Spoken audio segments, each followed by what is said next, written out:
y aseguran o detienen a los policías por esta situación, a los policías que inicialmente habían restringido la libertad del chico.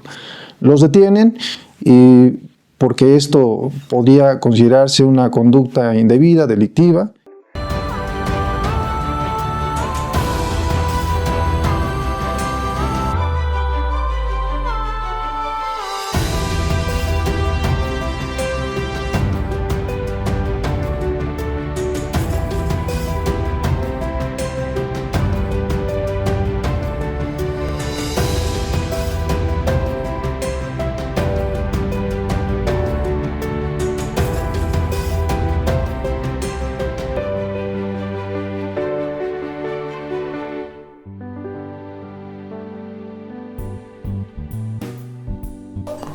Amigos, amigas, ¿cómo están? Bienvenidos a este quinto episodio de Café con Juicio. En esta ocasión estoy acompañado de mis amigos Pedro, George, ¿cómo están? Un placer, queridos amigos. Un placer estar con ustedes en este ya quinto capítulo de una serie en la cual nos la hemos pasado increíble, platicando entre amigos, y siempre es un placer que nos puedan acompañar y que pues nos escuchen un ratito en torno a temas que tienen que ver con lo jurídico, pero de una manera más amigable. ¿No es así, querido Alfred? ¡Qué buen servicio! Así. La introducción. Gracias. Hoy nos tocó estar pues aquí género masculino. Ya en otro episodio ya están las compañeras, estuvo Joana, Adri, Ari, ¿no? Compartiendo algunos otros temas que queríamos desarrollar debido a las preguntas que amablemente nos han hecho el público en general, y en esta ocasión estamos pues con la intención de platicar un par de casos, ¿no? Un par de casos que pudiéramos desarrollar y que consideramos que podría ser precisamente de interés para ustedes, sobre todo compartir algunos temas relacionados con lo que nosotros comúnmente vemos en las audiencias y que al común de la sociedad podría interesarle. George. Sí, es correcto, Alfred. La intención de este podcast pues es, en este caso, dar respuesta a los comentarios que hemos recibido a través de nuestras redes sociales, y hemos tratado de escoger aquellos que nos llaman más la atención. La verdad, agradecer a todo el público, a todos los seguidores que se han sumado a estas redes sociales, a este proyecto, y creo que es labor bastante importante seleccionar y pues empezar a darle salida a los comentarios que nos hace la gente a través de sus comentarios. Y que han sido muy generosos, porque no solamente son los comentarios que por redes sociales, y que los invitamos por supuesto a que nos sigan en nuestras diferentes redes, YouTube, Instagram, Facebook, TikTok, estamos ya también en Spotify, pero no solamente en las redes, sino que también en el día a día se te acercan y nos dicen: oye, el Café con Juicio, ¿cuándo vas a sacar el otro capítulo? Está muy bueno, etcétera. Cosa bonita. Cosa bien hecha. Les agradecemos mucho la interacción, y no solamente para las cuestiones que sean positivas, también háganos llegar sus comentarios en algo que quieren que mejoremos, si algo quieren que toquemos, y que incluso fuera del ámbito jurídico, algo que ustedes tengan inquietud respecto de los jueces en el día a día, siempre estamos abiertos para todos sus comentarios. Y es algo novedoso, ¿no, Peter? Porque yo no sé cómo ustedes se han sentido pues a partir de que hemos estado participando en este tipo de podcast, ¿no? Porque por lo menos para mí es nuevo. ¿Dónde está una cámara cuando se necesita? Y ha sido muy padre, ¿no? La reacción que han tenido el público en general. Yo comentaba en un episodio anterior que el tema de poder tener un contacto así, de esta manera, con las personas es muy distinto al que nosotros tenemos regularmente en las audiencias. Entonces estábamos buscando un espacio donde a través del cual acercarnos a las personas de una manera distinta. ¿Tú cómo te has sentido, George, en estar participando en este tipo de podcasts? Pues es nuevo, como lo dices, Alfred, es algo novedoso para todos. Es una circunstancia que no teníamos contemplada hasta hace inicios de año. Pues ni siquiera yo creo que estaba en los propósitos de año nuevo hacerlo. Pero pues muy contento también, es gratificante recibir comentarios afortunados, gracias a Dios, de la gente, y pues que se sientan, insisto, parte de esta mesa, ¿no? Que se sienten, que compartan con nosotros estos minutos con su café, y que sepan que es entre amigos, ¿no? Nos ha costado trabajo, sí, ya lo van a ver, y lo han venido viendo a lo largo de de los capítulos seguimos probando, por eso Pedro les decía que cualquier cosa que vean diferente, que no les guste, que no les agrade, pues estamos abiertos y seguimos trabajando en eso. Y que ayuda bastante, ¿no? Los comentarios, las opiniones que nos han regalado, ¿no? Pero aparte de la expectativa, porque también tienen la expectativa de, a ver, ahora de qué van a hablar, ahora qué van a tocar, y eso es interesante, y a veces hasta nos han propuesto, a ver, pues toquen este tema, nos gustaría que hablaran de ello, y por eso, justo dando respuesta a eso, tenemos un asunto que plantearles. Esta historia continuará. De inmediato. Sí, la idea que tenemos es comentarles un caso que en realidad pues lo traemos a partir de las preguntas que nos han compartido y propiamente este caso nos lo plantearon a través de las redes sociales y me pareció interesante y lo comentaba con ustedes que tal vez sería bueno saber cuál postura podríamos tener en dado caso, pero sobre todo dejarla a la conclusión al público en general, qué es lo que opinarían propiamente, cómo es que se tendría que resolver el caso, pero sobre todo también comentar aspectos relacionados con la cotidianidad, ¿no? Es decir, cuando una persona es detenida por algún evento que podría considerarse delictivo y qué es lo que se tiene que hacer por parte de la policía. Entonces, déjame compartirte algo, Alfred, y lo comentaba con Pedro en la semana. Tuve la oportunidad y la intención de esto es que la gente ocupe quizá la silla del juez por un momento, ¿no? Que con la información que tú vas a proporcionar el día de hoy, que tú nos vas a hacer favor de plantear ese caso, pues la gente se sienta en ese lugar y vean que lo que hacemos es complejo, que no es no estamos improvisados, vaya, nos ha llevado tiempo prepararnos y tratar de hacerlo de la mejor manera, ¿no? Y le comentaba a Pedro brevemente, en la semana tuve la oportunidad de escuchar a un juez de Argentina hablando que allá en Argentina, como dato cultural, mucha gente seguramente no lo sabe, en Argentina resuelven a través del jurado popular. Y el juez comentaba que la experiencia en el trato directo con quienes son elegidos como jurados, pues es precisamente preguntarles qué sintieron, ¿no? al decretar tal circunstancia. Y dice que se ha llevado pues comentarios satisfactorios en el sentido de que pues no es cualquier cosa lo que ustedes hacen, señores jueces, entendemos solo un poco más la función del juzgador. Entonces quiero pensar que parte de esto es tratar de que la gente que nos ve pues de alguna manera se ve identificado con el juez, ¿no? Que vean la labor que hacemos, ¿no? Sí, ¿por qué no entramos en materia? ¿Y por qué no planteamos un asunto? Y vemos cómo responde la gente, qué harían ellos en una situación de esta naturaleza. Creo que nosotros tenemos cierta claridad en un momento dado, pero pues, y que a lo mejor tenemos un criterio similar, pero también puede ser diverso, porque esa es la labor de ser juzgador.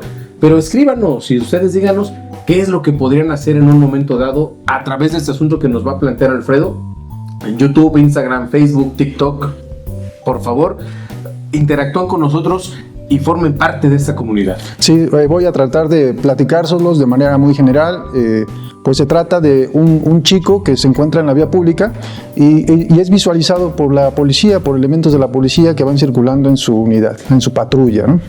Lo ven a cierta distancia, que tiene una bolsa conteniendo vegetal verde. Ellos consideraron que podría ser un narcótico y es así que se acercan al chico, visualizan esa situación de manera más cercana y proceden al aseguramiento. Es decir, lo detienen, pues lo restringen de su libertad. Es así que los policías lo suben a su patrulla.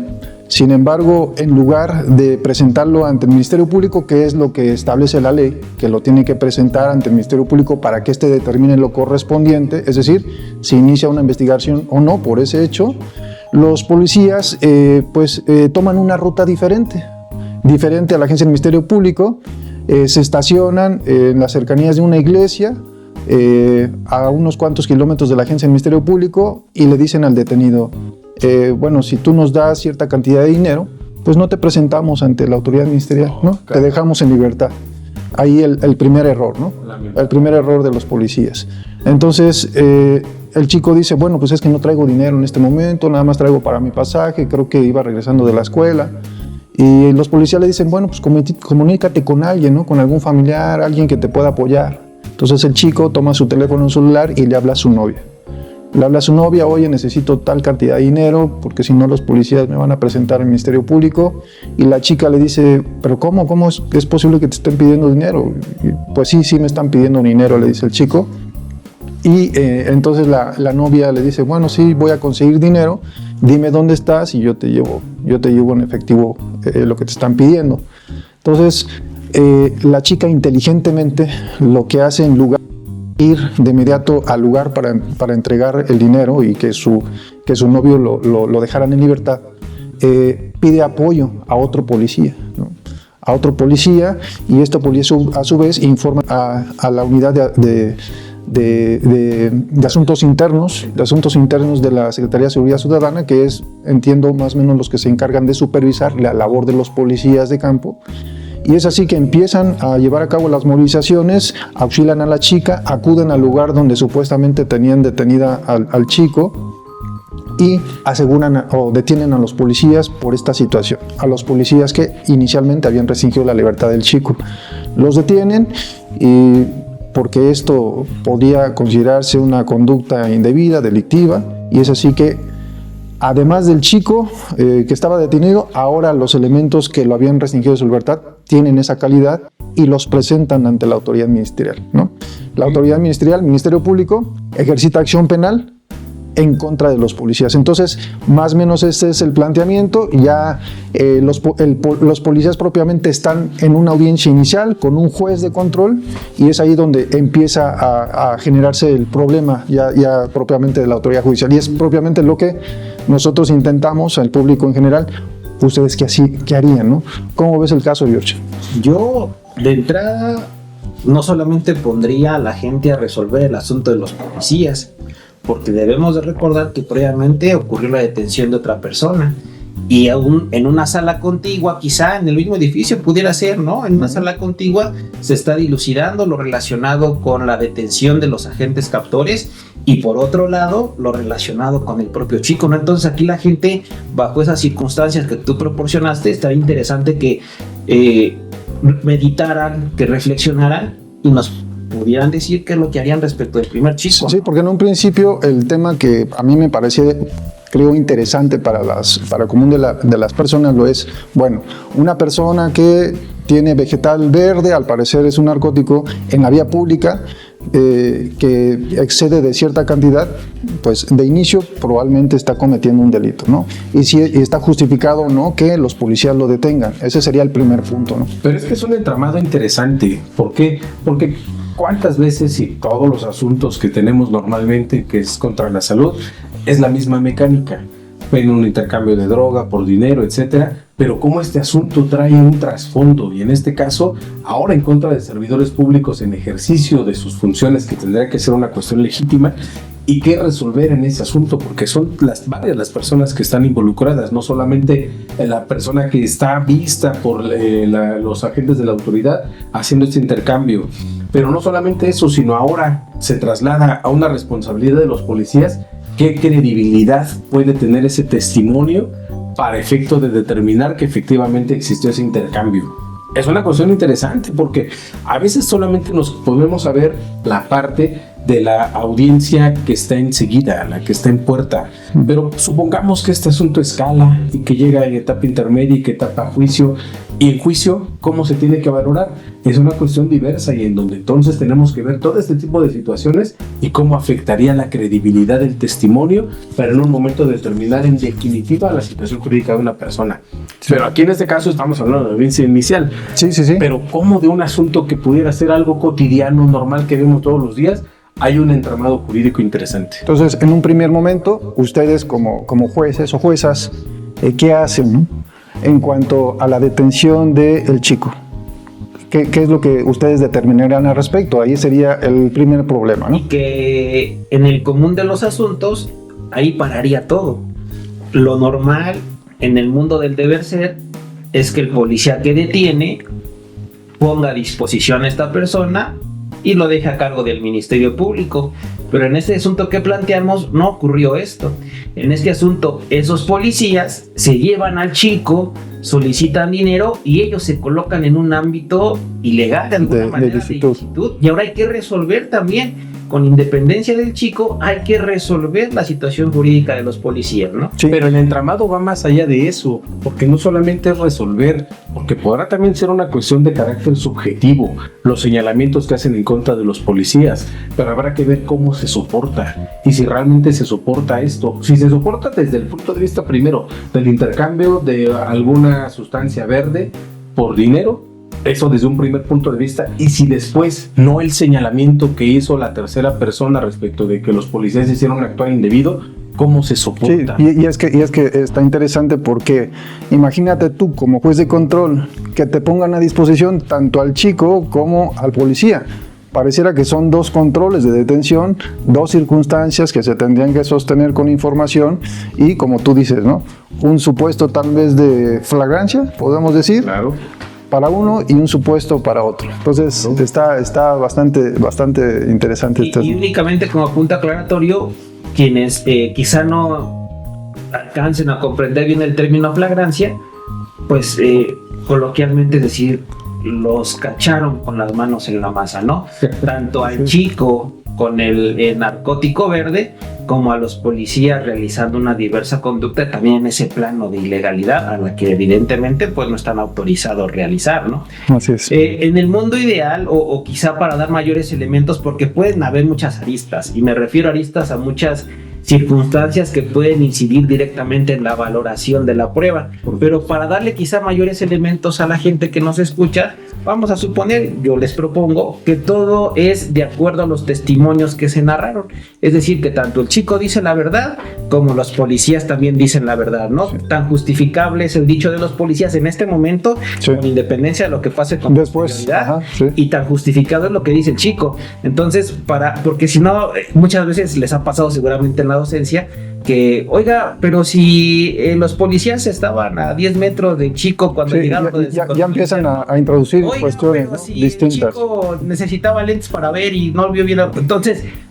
Sí. para que pueda haber quizá homogeneidad en Sí. el asunto, decir que el tema de prueba, que es invariable Sí. al momento de resolver, es objetivo, ¿no? Que no hay nada subjetivo, que las dos versiones resultan creíbles y se encuentran sustentadas con registros de investigación que el fiscal recabó durante Sí. la... Que eso es lo complicado realmente de ser juez, porque tienes que tomar una decisión partiendo desde el punto de vista de que todas las personas dan una versión y ahora tú tienes que hacer ese juicio de valor para determinar qué es lo que está pegado a derecho.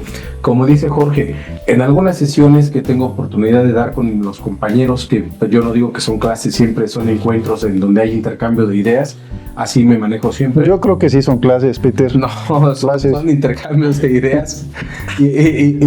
Y lo que hago en este caso es decirles, pónganse al lado del juez y los invito a que ellos sean los que resuelvan el caso y proponemos algunas cuestiones para que se pongan un poquito en los zapatos de nosotros. Sí, sin afán de, ahorita respecto al comentario que hacías de Pedro, sin afán de ensalzarlo, de darle coba, como dicen algunos, acaba de dar clases hace poquito, a la fecha que estamos grabando este podcast, dio clases hace poquito en un instituto de nueva creación. Y él no lo puso la gente del instituto. Clase magistral con el juez Pedro Taboada. ¿Sí? ¿Ya lo viste el etiquetado? No creo que... Yo lo confirmo, ¿no? Yo lo confirmaría. No lo desmiento, me sonrojo y lo agradezco. Pero es que cuando uno disfruta hacer las cosas, claro, las cosas fluyen, las cosas salen. Y agradezco mucho tu comentario. Claro. Yo no suelo hablar de mis intervenciones. Por eso lo dije yo. No. Eres muy amable, eres mi amigo. Y las personas que lo pusieron también seguramente son mis amigos. Hay una cuestión. Pero bueno. Regresando al punto, ¿no? Regresando al punto. Es una cuestión interesante en ese tipo de sesiones, en ese tipo de pláticas, que se pongan del lado de nosotros. Que se pongan del lado de la persona que va a resolver y que vean realmente lo complejo que es.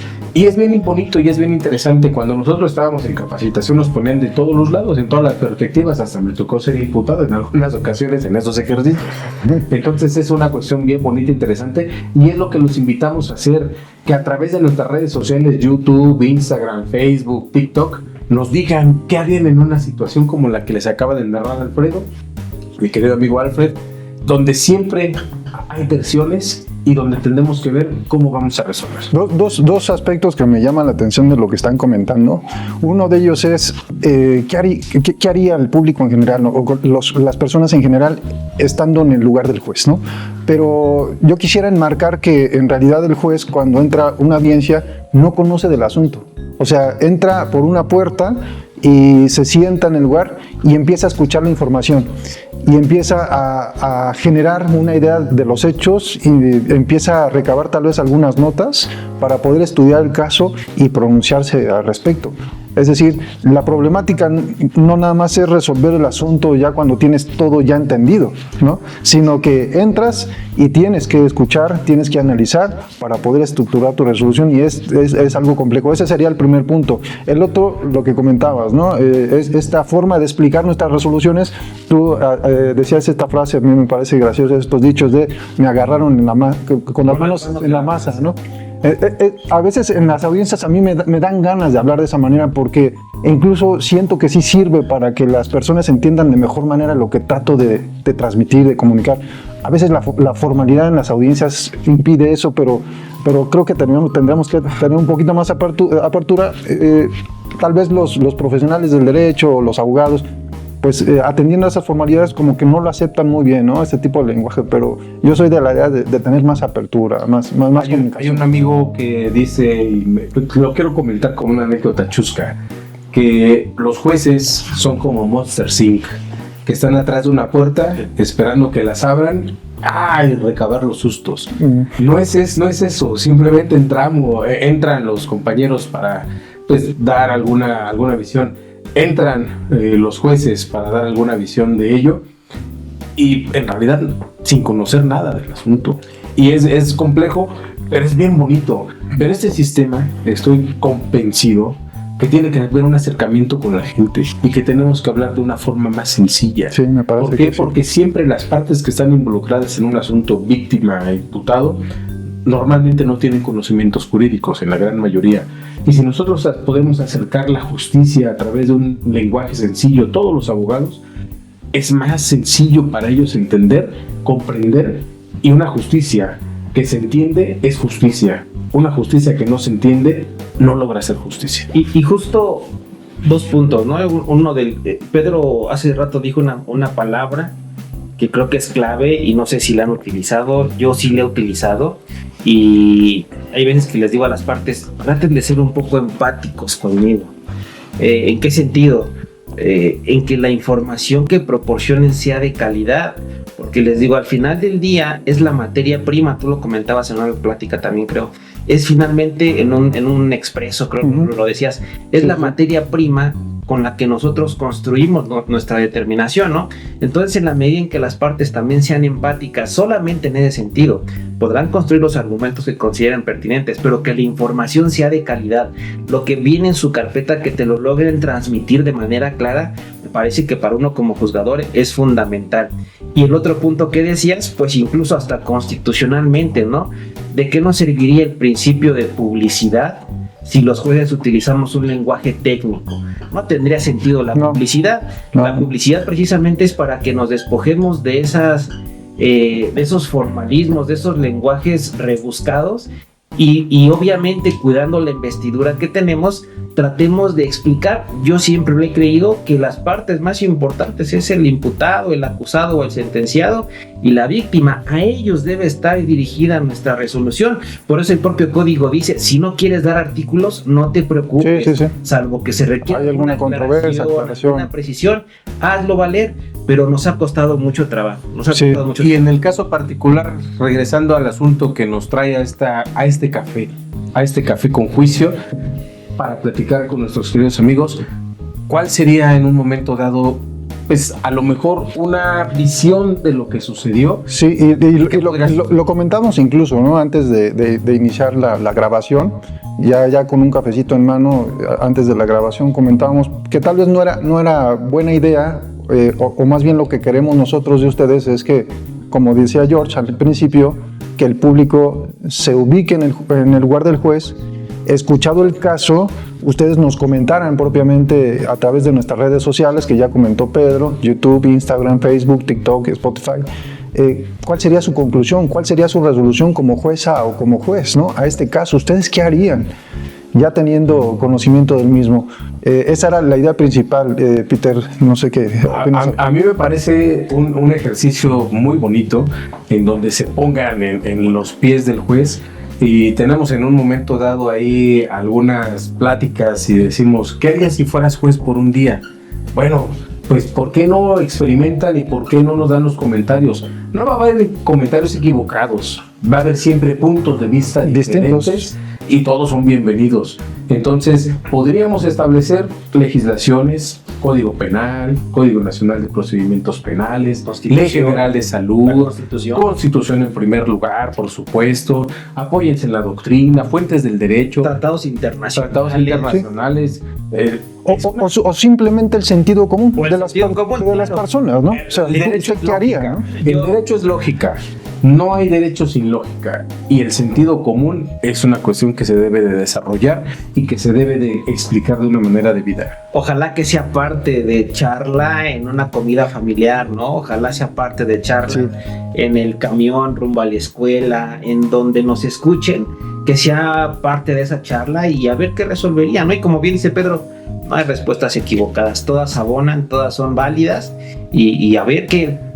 Contestando dos preguntas, ¿no? ¿Qué harían? Y si ustedes fueran juez por un día, ¿y cómo resolverían ese asunto, ¿no? Partiendo de que la información ahí está y que es clara de los dos lados, ¿no? Así es. Y ya tal vez después podríamos compartir nuestros puntos de vista al respecto. Claro. Y también a lo mejor en un capítulo diverso que podamos hablar de todos estos temas del sentido común, de la lógica, de qué es lo que empleamos nosotros, las herramientas del día a día más allá de la ley para resolver un asunto. Sí, bueno, pues yo creo que con esto concluimos. Se nos ha ido el tiempo súper rapidísimo, con el placer de estar aquí con ustedes. Peter, George, ha sido un gusto compartir esta tarde, este cafecito con ustedes y ojalá que pronto se repita, ¿no? Es un gusto compartir siempre con ustedes. Hoy me tocó estar con Alfred, ya con Pedro pues hicimos el primer episodio. Es un gusto, Alfred. Ojalá que esto siga creciendo. En gran medida dependemos de ustedes. Síganos en nuestras redes sociales. Trataremos de subir contenido, de seguir subiendo contenido en los expresos, en otra dinámica que por ahí se nos ocurra. Y pues agradecido. Sí, y antes de que nada, Pedro, me parece importante lo que comenta George. Esto lo hacemos para ustedes y dependemos de ustedes, lo hacemos con mucho gusto, simplemente con la finalidad de compartir, ¿no, Peter? Lenguaje sencillo, lenguaje claro, lenguaje amigable. Pásenlo bien con nosotros, tómense un café con nosotros, tómense un café con juicio y síganos en redes sociales. No se olviden de ellas, YouTube, Instagram, Facebook, TikTok, Spotify. Acompáñenos. Siempre va a ser un placer estar con ustedes, leer sus comentarios y, ¿por qué no? Pues recibir también sus asuntos, sus casos, para que podamos comentarlos entre amigos. Así es. Gracias, queridos amigos. Gracias. Que estén muy bien. Hasta luego. Hasta luego. Corte. Ya te estabas hablando.